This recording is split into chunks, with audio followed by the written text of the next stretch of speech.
Бул өзү Кыргызстандын жери Кыргызстан. 18-июнь күнү Кадамжай шаарынын Жаңы Жер тилкесинде саат 15:00 чамасында 20 жергиликтүү тургун чогулуп, делимитация боюнча өкмөттөр аралык комиссиянын ишмердүүлүгүнө нааразычылыгын билдиришкен. Алардын айтымында Нургазиев атындагы каналдын жанындагы 400дөн 401ге чейинки чек ара тилкеси комиссиянын жаңы чечимдери менен Өзбекстанга өткөрүлүп берилген.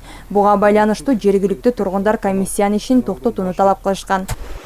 Граница болгондон кийин бул Өзбекстан.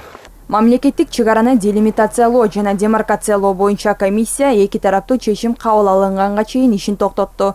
Жергиликтүү өз алдынча башкаруу органдарынын өкүлдөрү менен биргеликте жергиликтүү тургундарга түшүндүрүү иштери жүргүзүлүп, андан соң жергиликтүү тургундар тарап кетишти. Кече күнү ушул соц тармактарда элдин арасында ар түрдүү миш-миштер айтылып, ушул Нургазиев каналы жана туннель Өзбек Республикасына өтүп кетти деген тур эмес маалыматтар тараган.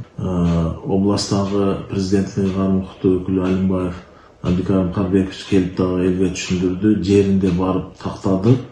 Туннель жана канал эч кандай Өзбек Республикасына өтпөйт. Учурда бул аймакта абал туруктуу, жергиликтүү тургундар тарабынан эч кандай нааразычылык жок. Альбина Айбекова, Иният Эргешева, ЛТР Бишкек.